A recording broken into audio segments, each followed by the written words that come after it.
Hola, hola! Welcome back to Spanglish con Ana. Today, we're talking about something that confuses a lot of Spanish learners, direct and indirect object pronouns. But don't worry, by the end of this video, you'll not only understand them, but you'll use them like a pro. But before we go further, there's something super important you need to master first: Spanish verb tenses. If you ever struggle with past, present, or future, check out my video on the 3 most common tenses in Spanish. I break them down in a way that makes learning so much easier. I'll leave the link in the description. Now, let's break it down. What's the difference? Direct object pronouns answer what or whom in a sentence, as they are directly affected by the verb.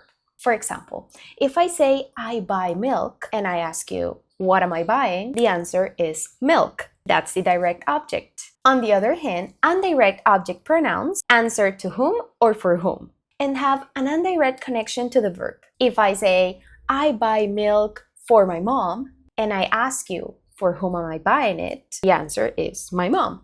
I'm not buying my mom, but she's the one receiving the action in an indirect way. Let's break it down. The direct object pronouns are me, te, lo, la, nos, los, and las. To replace the direct object with a pronoun, follow this formula: subject plus direct object plus verb. For example, ¿tienes el libro? Instead of repeating, yes, I have the book, we replace it with it. The same in Spanish. Instead of saying el libro, we'll replace it with lo, like this. Sí, lo tengo. Let's see another example. ¿Vas a comprar las flores? Sí, las voy a comprar. Or sí, voy a comprarlas. Top tip.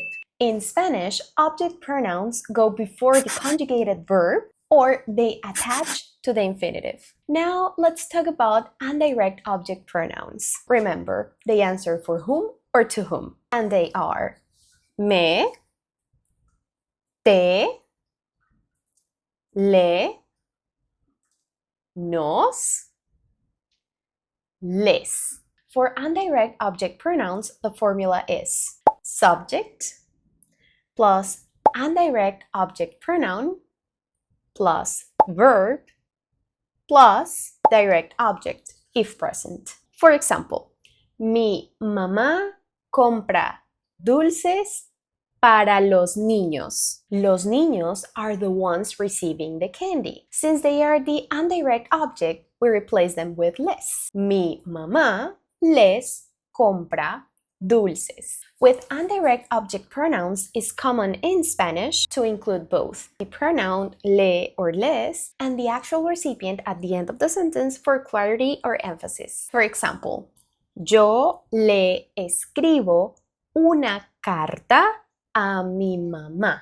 Even though le already means to him or to her, Spanish often keeps the noun a mi mamá to specify who exactly is receiving the action. This helps avoid confusion, especially since le can refer to him, to her, or formal you. Okay, here's where things get interesting. What happens when you have both indirect and direct objects in the same sentence? Think of sentences like, I bought it to her, or she gave it to me. How do we replace both objects with pronouns in Spanish? Well, just follow this formula. Indirect object pronoun plus direct object pronoun plus verb.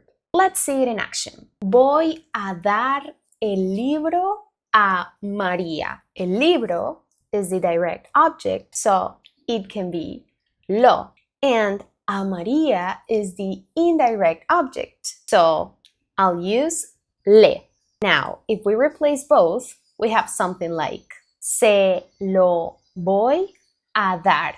But wait, why se and not le? Important rule. When le or les comes before lo, la, los, or las, we change le to se to avoid awkward sounds like lelo or leslo.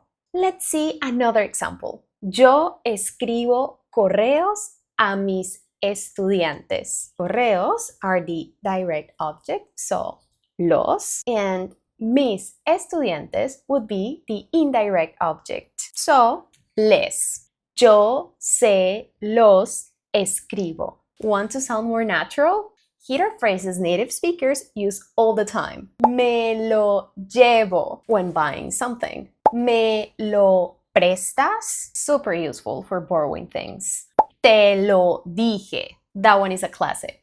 Let's test what you've learned. Answer the following questions in the comments below. ¿Compras muchas frutas y verduras? Sí, las compro.